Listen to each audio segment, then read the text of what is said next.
फिर यहाँ नांदेड़ और आगे नागपुर जा रहा हूँ। प्रेस के ही माध्यम से एक घटना हमारे सामने आई, दुनिया के सामने आई। बहुत ही धक्का लगा था, हमें शौक हुआ था कि ये ऐसी बात हो भी कैसी सकती है। एक ही दिन में इतनी सारी डेथ केसेस आई। शायद ऐसे हो सकता है कि कारण अलग अलग हो सकते हैं, दिखाए जा सकते हैं, लेकिन जो भी एडमिनिस्ट्रेटिव खामियां है कहीं ना कहीं उसको सॉल्व करने के नज़रिए से हम यहाँ आए हैं। अगर आप देखें तो मैं नेता विपक्ष को लाया हूँ, सारे लोग हम हुए, लेकिन हम कोई राजनीति करने नहीं आए, ना आंदोलन करने आए। हम समझने के लिए आए हैं कि क्या खामियां हैं और किस खामियों को बदल सकते हैं, क्या रिफॉर्म्स ला सकते हैं।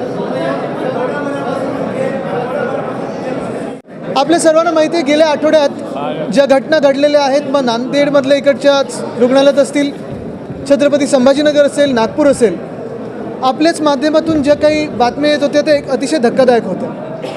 खरं तर पाहिलं गेलं तर अनेक राजकीय स्टंट इथे देखील झाले, पण मूळ मुद्द्याला हात लावणं आज गरजेचं होतं। उद्धवसाहेब ठाकरे यांनी आम्हाला सगळ्यांना पाठवलेलं आहे, आपण त्यांची पत्रकार परिषद देखील बघितली असेल। त्याच्यात महत्त्वाचा मुद्दा हाच होता की ह्या सगळ्या ज्या घटना घडत आहेत, खरं जर पाहिलं गेलं तर डीन्स असतील, डॉक्टर्स असतील, रेसिडेंट डॉक्टर्स असतील, नर्सेस असतील, हेच आहेत। ह्यांच्याच मेहनतीमुळे त्यावेळी कोविडच्या काळात जसं कोविड आपण हाताळलं, महाराष्ट्राचं कौतुक देशभरात किंवा जगभरात झालं।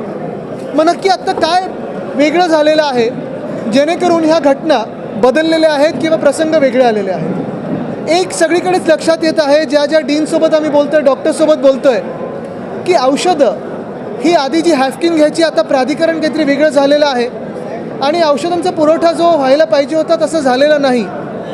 दुसरी गोष्ट म्हणजे सुट्ट्या आल्यानंतर जी काही बाजूची हॉस्पिटल्स असतील, पेरिफेरल हॉस्पिटल्स असतील, प्रायव्हेट हॉस्पिटल्स असतील, तिथे डॉक्टर्सच्या ड्युट्या लागल्या होत्या, नाही लागल्या होत्या, हा एक वेगळा विषय आहे। पण आज ह्या घटनेनंतर मला वाटतं चर्चा ह्या गोष्टीवर झाली पाहिजे की नक्की काय बदल ह्या खात्यात येऊ शकतात, ह्या क्षेत्रात येऊ शकतात, जेणेकरून पुन्हा एकदा आपल्या महाराष्ट्रामध्ये अशा घटना होणार नाहीत। काही ॲडमिनिस्ट्रेटिव्ह बदल होऊ शकतात का? काही फायनान्शियल बदल होऊ शकतात का? डीन्स जे असतात त्यांच्यावर जबाबदाऱ्या केवढ्या आहेत, केवढ्या वाढवलेल्या आहेत, आणि काय नक्की त्यांना आपण अजून ताकद देऊ शकतो, काय बळ देऊ शकतो, जेणेकरून ह्या घटना अशा पुढे घडणार नाहीत। ही चर्चा आम्ही करत आहोत। राजकीय वर्ग जर पाहिलात आम्हाला तर आम्ही पण आंदोलन करू शकलो असतो, मोर्चा घेऊन येऊ शकलो असतो, आरोप प्रत्यारोप करू शकलो असतो, पण आज त्यात न जाता वेळ ही आहे की ह्याच्यात रिफॉर्म्स काय आले पाहिजेत, बदल काय आले पाहिजेत, हे याच्यावर विचार करणं गरजेचं आहे। आणि म्हणून आज मी इथे चर्चा करायला आलो होतो। उद्धव साहेबांनी सगळ्याच शिवसैनिकांना सांगितलेलं आहे की सगळे डॉक्टर्सना विश्वासात घ्या, GPs असतील, डीन्स असतील, ह्यांना विश्वासात घ्या, आणि महाराष्ट्रात ह्या क्षेत्रामध्ये काय बदल घडायला पाहिजे ह्याच्यावर एक रिपोर्ट तयार होणं गरजेचं आहे आणि चर्चा होणं गरजेचं आहे। आज म्हणूनच मी इथे आलेलो आहे। पहिली गोष्ट म्हणजे मला वाटतं की हॅफकिनकडून जे अधिकार काढलेले आहेत औषध खरेदीचे, ते अधिकार पूर्णपणे आता त्या प्राधिकरणाकडे गेलेले आहेत। माझ्या जे ऐकण्यात आलं ते आपल्याच माध्यमातून आलं की साधारणपणे 700 कोटी या प्राधिकरणाकडे दिले होते, पण ह्या वर्षी जी औषधं खरेदी व्हायला पाहिजे होती ती अजून झालेली नाहीत। आत्ता ह्या घटनेनंतर धडाधड औषधं यायला लागलेली आहेत, पण घटनेच्या आधी किती पुरवठा होता, किती कमी होती, हे बाहेर येणं गरजेचं आहे। खरं म्हणजे आपल्याला माहिती असेल, मुंबईत देखील काही हॉस्पिटल्समध्ये अशीच परिस्थिती होती आणि तिकडच्या डीन्सनी, डॉक्टर्सनी माझ्याकडे विनंती केलेली की हा विषय मी घ्यावा। 29 जुलै 2023ला हा विषय मी ट्विटरवर आणलेला, जिथे काही हॉस्पिटल्समध्ये एक्सरे फिल्म ह्याची कमतरता होती, IV फ्लुइड्स ह्याची कमतरता होती, औषधांची कमतरता होती, आणि साधारणपणे पावसाळ्याचे जे महिने असतात त्याच्यात डेंगी, मलेरिया, ताप, सर्दी, खोकला हे वाढतं।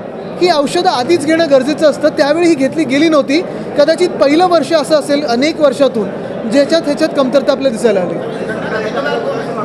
बघा, ह्याच्यात जिम्मेदारी, आरोप प्रत्यारोप ह्याच्यासाठी मी आलो नाही आहे। खरं तर जबाबदारी ही आरोग्यमंत्र्यांनी घेणं गरजेचं आहे, त्या खात्याने घेणं गरजेचं आहे, वैद्यकीय शिक्षण खात्याने घेणं गरजेचं आहे। दुर्दैव असं आहे की जेव्हा समिती लागते तेव्हा ह्या डॉक्टर्सवर, डीनवर दोष दाखवला जाईल, कोणाची बदली होईल, कोणाचं सस्पेन्शन होईल, पण त्या खात्याला जे काही मंत्री महोदय असतील ते तुम्ही परवा बघितलं का कार्यक्रमांमध्ये? इथेच तो कार्यक्रम होता की कुठे होता माहीत नाही, ऑनलाईन कार्यक्रम होता।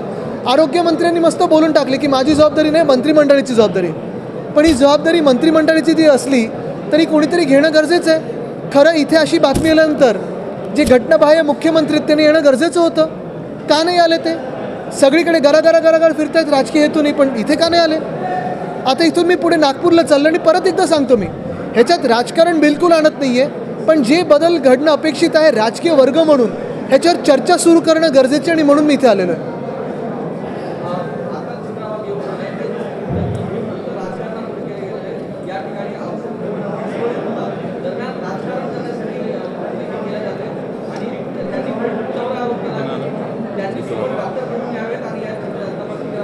नाही, काही काही लोकांवर न बोलणंच चांगलं असतं, कारण वेस्ट ऑफ टाईम असतं. त्यांना जाऊ दे, त्यांच्यावर बोलत नाही काही. राज्याच्या वैद्यकीय शिक्षण मंत्र्यांनी स्थानिक आमदार अशोकराव चव्हाणांचं डायरेक्ट नाव घेऊन तुम्ही जबाबदारी आहे घटनेला, तुम्ही काय पाहताय? म्हणजे औषध खरेदी चव्हाण साहेबांकडे होती का?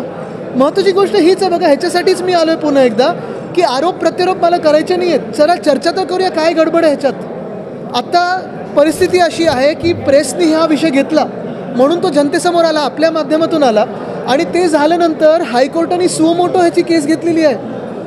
पण अजूनही सरकार ह्याच्यावर कुठेही काही बोलत नाही आहे. आपण सतत लिहिताय याच्यावर, आपण बोलताय, लेख येतात. मला वाटतं इकडच्याच एक डॉक्टरचा लेख आलेला, आणि मग दोष कोणावर दिला जातो? डीनवर केस होते, डॉक्टर्सवर केस होते. पण ही औषधं खरेदी करण्याचा जो अधिकार आहे तो खरंच डीनला आहे का? फंड तेवढा पुरेसा आला आहे का? DPCतून पैसा आला आहे का? अजून कुठे झालं? म्हणजे आत्ता जे काही आम्हाला सादरीकरण झालं त्याच्यात काही काही गोष्टी तर एवढ्या म्हणजे 10 मिनिटात सोडवण्यासारख्या आहेत. कचऱ्याचं विल्हेवाट करण्याची जबाबदारी कोणाची आहे? MOU कोणाबरोबर झालं आहे? तर महानगरपालिकेबरोबर झालं आहे का? असं अजून नाही झालं आहे. गटर साफ करण्याची जबाबदारी असेल, इथे मला वाटतं आजूबाजूला डुक्करं जी आली आहेत ते काढण्याची जबाबदारी असेल. ह्या सगळ्या जबाबदारी, आता MECBचं लाईट बिल भरलं नाही, पण ते शासनाकडून पैसे आले नाहीत तर बिल भरणार कसं? ते नाही म्हणून लिफ्ट चालू नाहीत.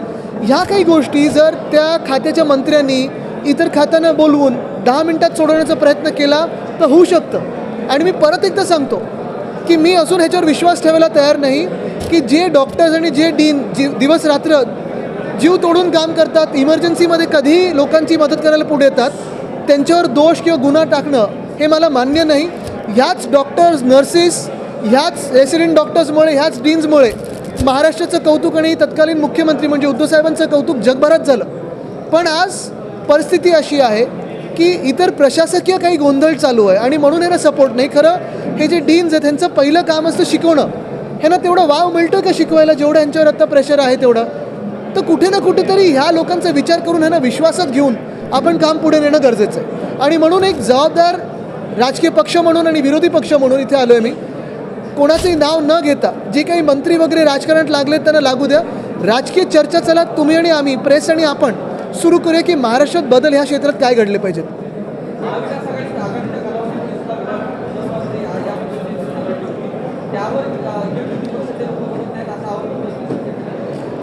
मुळात सत्तेत जे बसलेत ते आरोप करू शकतात, हेच धक्कादायक आहे. दुसरी गोष्ट म्हणजे जिथे जिथे घटना घडत होत्या आम्ही जबाबदाऱ्या घेत होतो आणि कामं पुढे नेत होतो. कोविडचा काळ जागतिक महामारी होती तेव्हा पण आम्ही आकडे लपवलेत नाहीत. जनतेच्या सोबत स्पष्ट बोललो आणि जे खरं होतं ते बोललो. आणि जे काही GP सोबत पण उद्धव साहेबांनी त्यावेळी मीटिंग केलेले आहेत आणि कॉन्फरन्सेस घेतलेले आहेत. तर गाव पातळीपर्यंत पोचणं गरजेचं. आणि तुम्हाला अजून एक सांगतो मी, महत्त्वाची गोष्ट म्हणजे आजपर्यंत महाराष्ट्रात प्रत्येक जिल्ह्यात विश्वास हा सरकारी दवाखान्यावर असतो. पण अशा ज्या घटना बाहेर यायला लागल्या किंवा घडायला लागल्या तर विश्वास जर लोकांचा ह्याच्यावरून उडाला तर काय होणार परिस्थिती?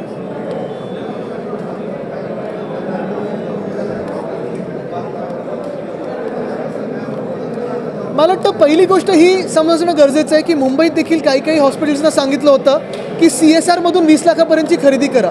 CSR असेल किंवा कुठच्याही राजकीय पक्षाने पुढे येऊन त्यांना फंड देणं, पैसे देणं ही वेगळी गोष्ट झाली. पण सरकारी दवाखान्यात सरकारचं पाठबळ नसेल तर नक्की अजून कोणी द्यायचं? ठाणं झालं, मग नांदेड आहे, छत्रपती संभाजीनगर आहे, नागपूर आहे. आता आकडे वेगळ्या वेगळ्या कारणामुळे येऊ शकतात. का लोक गेले, का लोक दगावले, ह्याला कारणं 100 असू शकतात. पण जे काही पाठबळ यंत्रणेचं असेल, आता नर्सेस किती इथे रिक्त पद आहेत, नर्सेस आपण भरू नाही शकलो अजून क्लास 4 असेल, क्लास 3 असेल, अजून वेगळे वेगळे जी पदं असतात ती अजून भरली गेली नाहीत. हे मला सादरीकरण झालं. मूळ मुद्दा असा आहे, मग ह्याच्यात डीनची काय चूक आहे किंवा डॉक्टर्सची काय चूक आहे?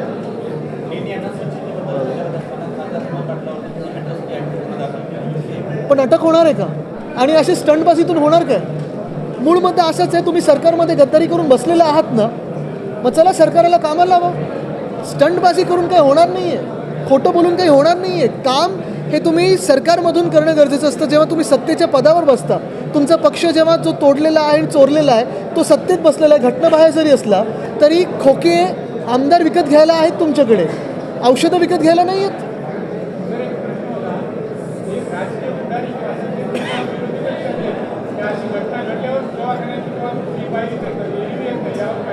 मला वाटतं महत्त्वाची गोष्ट ही आहे की जर आम्ही एरवी पण यायला लागलो तर गडबड खूप होईल. आज बघा गर्दी केवढी झालेली आहे.